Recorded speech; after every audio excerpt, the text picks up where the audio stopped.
এইসব পোশাক পরে আসরে আসতে তোমার লজ্জা করলো না? নিজের হবু ভাসুরের মুখে এমন কথা শুনে তেলে বেগুনে জ্বলে উঠল উর্বি।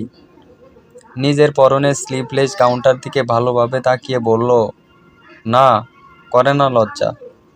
আমার বাপের টাকায় কিনেছি, তোমার কি সমস্যা? উর্বির মুখে এমন কথা শুনে তাকাওয়ার চোখ বড় বড় হয়ে উঠল। তার ছোট ভাইয়ের মতো এত ধার্মিক ও ভদ্র ছেলের জন্য কিনা এমন মেয়ে পছন্দ করেছে তার বাবা। তাকোয়া এটা কিছুতেই বরদাস্ত করতে পারল না। সাথে সাথেই বলে উঠল, এইরকম উচ্ছৃঙ্খল মেয়েকে আমি কিছুতেই নিজের ভাইয়ের বউ হতে দেব না। এই বিয়ে ক্যান্সেল।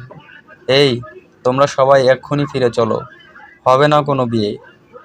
উর্ভি পুরো কথাটা শুনল, কিন্তু তার মাঝে কোনো ভাবান্তর দেখা গেল না। সে তার বাড়ির গার্ডসদের উদ্দেশ্য করে বলল, এই বাড়ির সদর দরজা এক্ষুনি বন্ধ করা হোক। একটা মশাও যেন বাড়ির বাইরে পা রাখতে না পারে। উর্বির এমন বাড়াবাড়ি দেখে এবার তাকওয়ার ধৈর্যের সীমা অতিক্রম করে গেল। সে এগিয়ে এসে উর্বির সামনে আঙ্গুল তুলে বলল, এই মেয়ে, তোমার সাহস তো কম নয়। উর্বি বাঁকা হেসে বলে, আমার সাহসের তো কিছুই দেখেননি এখনো। দেখেননি? একবার শুধু বিয়েটা হতে দিন, তারপর বুঝতে পারবেন আমার সাহস ঠিক কতটা। কথাটা বলেই উর্বি হং নিয়ে এগিয়ে যেতে লাগলো বিয়ের আসরের দিকে। তাকওয়া ক্ষুব্ধ চোখে তার জাওয়ানে পানে তাকিয়ে রইল। তাকওয়ার একমাত্র বোন তানিশা ধীর পায়ে এগিয়ে এসে তাকওয়ার দিকে তাকিয়ে বলল, এই কেমন মেয়েকে আব্বু পছন্দ করেছে ভাইয়া? এ তো আমাদের পুরো সংসারটাকে জ্বালিয়ে শেষ করে দেবে। তাকওয়া তানিশার দিকে তাকালো। বোরকায় আবৃত তার পুরো শরীর, তবে তার দু চোখ দেখেই অন্তরের উদ্বিগ্নতা আন্দাজ করা যাচ্ছে। তাকওয়া আশেপাশে ভালোভাবে তাকিয়ে নিজের বোনের উদ্দেশ্যে বলল, চিন্তা করিস না, এরকম কিছুই হবে না। তানভীরের সাথে এই মেয়ের বিয়ে হবে না। কি বলছো তুমি? হ্যাঁ, ঠিকই বলছি। আমি আগেই বুঝেছিলাম এখানে কোনো ঘাপলা পাগলা আছে। প্রথম যখন আব্বু এসে আমাদের বলেছিল একটা খুব ভালো মেয়ে দেখেছে তানভীরের জন্য, তখনই আমার খটকা লেগেছিল। কেননা আমি তানভীরের চেয়ে বয়সে বড়, নিজের বিজনেস আছে, সেখানে আমার জন্য এখন মেয়ে দেখা উচিত। কিন্তু তানভীর যে এখনো ভার্সিটিতে পড়ছে, তার জন্য কিনা আব্বু আমার আগে মেয়ে দেখছে।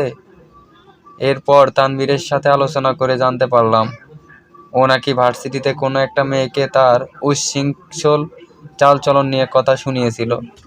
এরপরেই সেই মেয়ে প্রতিশোধের হুমকিও দিয়েছে। সব মিলিয়ে আমি দুয়ে দুয়ে চার মিলিয়ে ফেলি। আমাদের আব্বুর মতো একজন লোভী ব্যক্তি যে নিজের স্বার্থে নিজের সন্তানদেরও বলিদান দিতে পারেন, সে সম্পর্কে আমি আগে থেকেই অবগত। তাই আমি তানভীরকে এখানে আনিনি। ওর বদলে আমাদের বাড়ির দারোয়ান মন্টু কাকাকে বর সাজিয়ে এনেছি। তানিশা মৃদু হেসে বলে, ভাইয়া, তুমি জিনিয়াস। শুকর আলহামদুলিল্লাহ যে তুমি আগেই সবটা আন্দাজ করে ফেলেছিলে। না হলে কি হতো বলো তো? তাকওয়া বলে, যারা আল্লাহর পথে থাকে, আল্লাহই সবসময় তাদের পথ দেখান। তুই আর তানভীরই আমার জীবনের সব। আম্মুকে আমি কথা দিয়েছিলাম, নিজের জীবন দিয়ে হলেও তোদের আগলে রাখবো। সেই কথা আমি রাখবই। এরই মাঝে বিয়ের আসর থেকে চিৎকারের আওয়াজ ভেসে আসে। তাকওয়া বলে ওঠে, আসল মজা তো এবার হবে, যখন ওই বাত্তামিস মেয়েটা নিজের অকাত বুঝতে পারবে। উর্ভির দুই চোখে যেন আগুন জ্বলছে। ভীষণ সুন্দরভাবে সাজানো বিয়ের আসর মুহূর্তেই সেই লণ্ডভণ্ড করে দিয়েছে।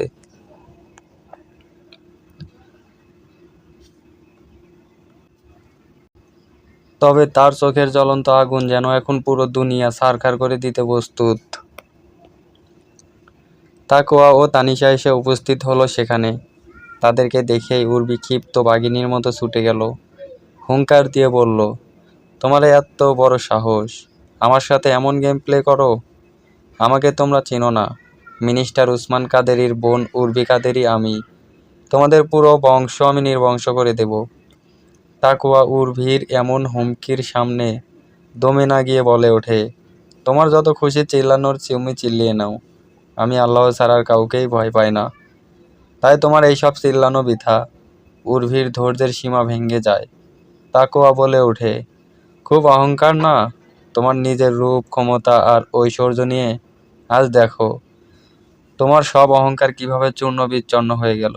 কি ভেবেছিলে আমার ভাইকে বিয়ে করে প্রতিশোধ নেবে? এবার নাও প্রতিশোধ। উর্বি আচমকা হেসে ওঠে। তার হঠাৎ এই ভল বদল দেখে তাকুয়া ভুরু কুঁচকে যায়। উর্বি গাড়টা বাঁকিয়ে বলে, আমার ক্ষমতাকে চ্যালেঞ্জ করছো তুমি? উর্বি কাদিরির ক্ষমতাকে? আরে তোমার মতো কত বান্দাকে আমি রোজ নিজের ইশারাতে নাচাই। তোমার ভাই আমার ইগোতে হার্ট করেছিল, না হলে তোমাদের মতো সামান্য বিজনেসম্যান ফ্যামিলিতে আমার বাড়ির কাজের লোকও সম্বন্ধ নিয়ে যেত না। বিয়ে করে তোমার ওই অহংকারী ভাইকে উচিত শিক্ষা দিতে চেয়েছিলাম আমি। ও আমায় ভার্সিটি ভরা ক্যাম্পাসে বলেছিল আমার মতো মেয়েকে নাকি দুনিয়ার কোনো সভ্য ছেলে বিয়ে করবে না। ওর এই অহংকারটাই ভাঙতে চেয়েছিলাম আমি। তাকওয়ার মাথায় জেদ চেপে বসে। সে বলে ওঠে, ভাই ঠিকই বলেছিল, তোমার মতো নির্লজ্জ বেহায়া মেয়েকে দুনিয়ার কোনো সভ্য ছেলে বিয়ে করতে পারে না। আজ আমি আবারও তোমার বাড়িতে দাঁড়িয়ে এই কথা বলছি। কি করবে করে নাও। কথাটা শোনা মাত্র উর্বি যেন থমকে গেল। পাশেই দাঁড়িয়ে থাকা কাদেরীদের বিশ্বস্ত ভৃত্য সাজ্জাদ হোসেন এবার ধৈর্য হারালো। নিজের কানে লাগানো মাইক্রোফোনে স্পর্শ করে সে বলে উঠল, স্যার, এবার কিন্তু এই মিসকিনরা মাত্রা ছাড়িয়ে যাচ্ছে। আমার সামনে উর্বি ম্যামকে এমন কথা বলা হলে আমি তো কিছুতেই বরদাস্ত করব না। স্ক্রিনে টাঙ্গানো এক বিশাল সিসিটিভি ফুটেজের সামনে সোফায় পায়ের উপর পা তুলে বসে সমস্ত দৃশ্য উপভোগ করছিল বর্তমানে বাংলাদেশের সবথেকে কনিষ্ঠতম মিনিস্টার উসমান কাদেরী। সাজ্জাদের এই কথায় সে বিন্দুমাত্র কর্ণপাত না করে মনের সুখে পা দুলিয়ে আপেলে কামড় দেয়। সাজ্জাদ বিপরীত দিক থেকে কোনো রেসপন্স না পেয়ে হাইপার হয়ে বলে ওঠে, স্যার, এসব কিছুর পরেও আপনি চুপ থাকবেন? কিছু তো বলুন। উর্বি ম্যামও কেমন থমকে গেলেন। আরে সাজ্জাদ, কুল। এত সহজে টেম্পার হারালে কি চলে? এতদিন কাদেরীদের সাথে থেকেও তুমি আমাদের চিনতে পারোনি। উর্বি আমার বোন, ওর শরীরে এই কাদেরী বংশের রক্ত বইছে। এত সহজে হার মানার মেয়েও নয়। যখন আঘাত সম্মানে এসে লাগে তখন কাদেরীরা কাউকে ছাড় দেয় না। তুমি একটা কাজ করো, এক প্যাকেট পপকর্ন নিয়ে এসে বসে পড়ো। আসল মুভি তো এখন শুরু হবে। উর্বি দীর্ঘ সময় চুপ থাকার পর এবার তাকওয়ার মুখোমুখি এসে দাঁড়ালো। তাদের দুজনের মাঝে দূরত্ব বলতে কিছু রইল না। অবস্থা এমন যে তাকওয়ায় চক্ষু লজ্জায় পিছোতে বাধ্য হলো। কখনো কোনো বেগানা নারীর এত কাছে আসেনি সে। অস্বস্তিতে তার অবস্থা কাহিল হয়ে গেল। উর্বির মুখে আবারও হাসি ফুটে উঠল। তুমিও নিজের ভাইয়ের করা ভুলের পুনরাবৃত্তি করলে মিস্টার তাকওয়া খান। আমার ইগোতে আঘাত হানলে তুমি, এই দুঃসাহসের ফল তোমায় ভুগতেই হবে। শুনেছি তুমি নিজের ভাইয়ের থেকেও বেশি ইমানদার, তাবলীগের নিবেদিত প্রাণ সদস্য, দাওয়াতের কার্যক্রম নাকি পরিচালনা করো। বেশ ভালো, খুব ধার্মিক তুমি। ভীষণ অহংকার না তোমার নিজের এই লেবাস নিয়ে? নিশ্চয়ই নিজের জন্যেও ভীষণ দিনদার, পরহেজগার জীবন সঙ্গীর প্রার্থনা করো তুমি, যে তোমার জীবনে জান্নাতের সুঘ্রাণ আনবে। বেশ, আজ থেকে এই স্বপ্ন ভুলে যাও, কারণ তোমার দুঃস্বপ্ন হয়ে তোমার জীবনে প্রবেশ করেছি আমি, উর্বি কাদেরী, তোমার জীবনটা জাহান্নামে পরিণত করতে। তাকওয়া হতবাক চোখে তাকালো উর্বির দিকে। নিজের রাগ সামলে বলল, তুমি ভাবলে কি করে আমি তোমার মতো একটা মেয়েকে? উর্বি এবার সাজ্জাদের দিকে তাকিয়ে ইশারা করলো। মুহূর্তেই সাজ্জাদ একটা পিস্তল ছুঁড়ে মারল তার দিকে। উর্বি নিমিষেই পিস্তলটা তাক করলো তাকওয়ার পাশে দাঁড়ানো তানিশার দিকে। তাকওয়া উদ্বিগ্ন স্বরে বলে উঠল, আরে পাগল নাকি তুমি? আসল পাগলামি তো তুমি এবার দেখবে। হয় আমায় বিয়ে করো, আর না হয় নিজের বোনের লাশ নিয়ে এখান থেকে বের হও। তানিশা দুর্বল হৃদয়ের মেয়ে, সে একদম ভয়ে কাঁপতে লাগলো।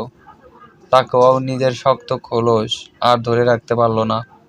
ওসমান সিনটা দেখে হেসে ফেলল। সাব্বাস Urbi, I proud of you. এই না হলো ওসমান কাদেরীর বোন। চলবে বধূ নম্বর 1 পর্ব 1। তো হ্যালো বন্ধুরা, গল্পটি কেমন হয়েছে অবশ্যই কমেন্টে জানাবেন। আর যারা গল্প পড়তে শুনতে ভালোবাসেন তারা আমার এই চ্যানেলটি সাবস্ক্রাইব করে পাশে থাকবেন। ধন্যবাদ সবাইকে, ভালো থাকবেন।